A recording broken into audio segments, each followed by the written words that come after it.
So glycolysis, and it's, as you guys saw, 10 steps. And the thing is, we're going to get tied up in a lot of details, NAD, pyruvate, blah, blah, blah, all sorts of stuff. We want to keep your eye in your mind, in the back of your mind, the big picture. We're trying to make ATP. Why are we trying to make ATP? Because all sorts of reactions in a cell need ATP to provide energy to live. Because you can't live without a constant supply of ATP. You're always, all the other reactions in your cells are turning ATP into ADP. And if you aren't constantly regenerating it, you drop dead in about 1/10 of a second. So the big picture is turning ADP into ATP. So you guys saw the lecture where they talked about glucose going through many steps to make 2 molecules of pyruvate.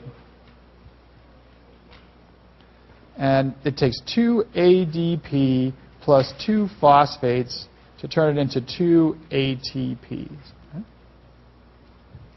And in the process, Bob Weinberg, the lecturer that you guys saw, made a big fuss about NADs and their street value and stuff like that. I find Bob to be very interesting to listen to, although not always easy to follow. But I thought it was a good way to look at some of these things. And we'll try to clear up some of the confusion that he may have caused. One of the things he talked about was this thing called NAD, NAD plus, and 2NADH plus H plus. And I want to make a couple notes. This is not always shown. All right? So NAD is an abbreviation, like ATP is an abbreviation. We're going to be writing it a lot, so there's a certain amount of shorthand. So oftentimes, as you'll see later, we'll simplify these things. So you don't always show the NADH plus H plus. It turns out keeping track of the H pluses in these reactions is enormously difficult, and we won't worry about it. I'll tell you more about that in a second. The main things are the things like the NAD and the NADH. And so what are those? So the NAD is an electron carrier, and it's empty. I'll tell you what I mean by that in a second. It's empty, and this is full of electrons as a covalent bond. So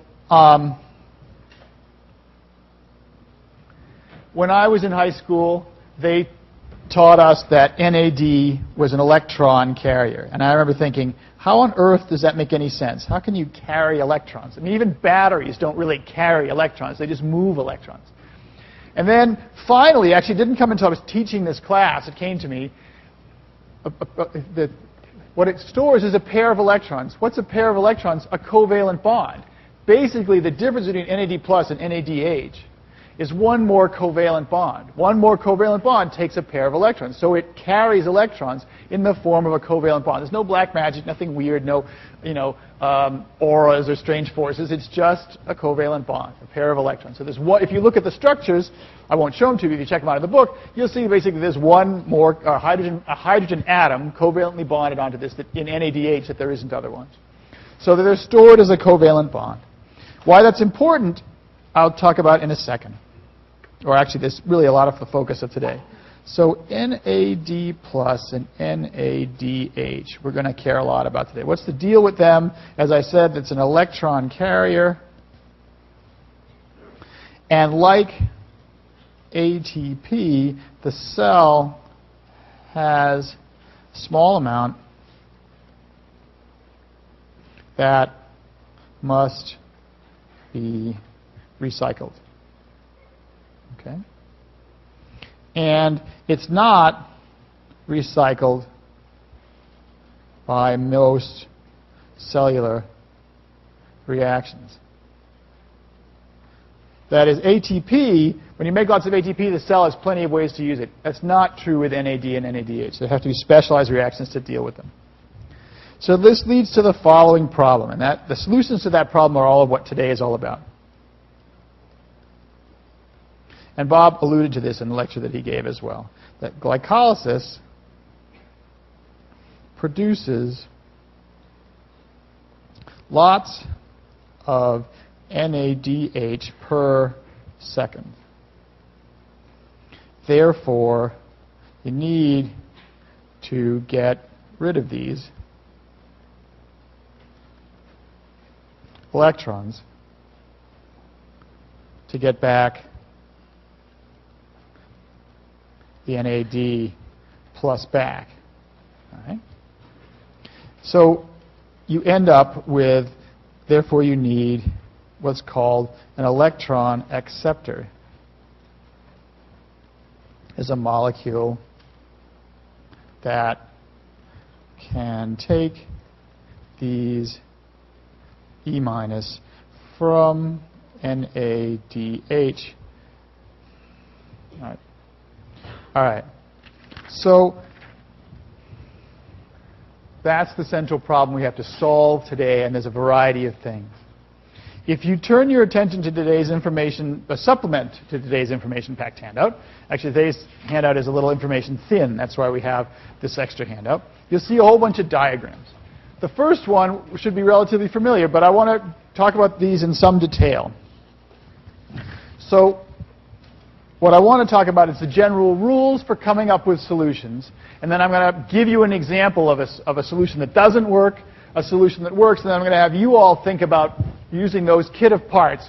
What other solutions can you put together, and what do they mean for how these organisms live? So let me give you some of the ground rules. So solutions. Right? There are some rules. Number one, you must recycle all NAD, NADH, and also ATP and ADP. And if you look at the top of that sheet, there's a bunch of abbreviations. So I'm not going to bother with the NAD+, NADH plus H+, and ATP means ATP, ADP. We're going to leave the phosphate out. It's there. We're just not going to write it just because to make our diagram simpler. Number two, you can use as much glucose as you need to get things going. So glucose, we'll assume, is an infinite supply. As long as you eat a good diet, you get plenty of glucose. You can get rid of as much pyruvate, lactate, ethanol, CO2 as you have to. So we're not going to worry about the input of glucose. We're not going to worry about it. You get as much as you need. A bunch of those other molecules, you can get rid of them. We're not going to worry about where they go. It turns out it's not hard to get rid of them. You want to try, or actually you must balance the carbon atoms. Turns out you can keep track of those and make sure that you put in 6, you got to get 6 out somewhere. Right? However, don't try to balance water, H+, oxygen atoms, hydrogen atoms. Let me make sure I got them right. Those ones, you don't balance them. All right? So the chemist in here should be having a cow. Of course, all of these things have to balance. Oxygen atoms cannot just appear or just disappear, right?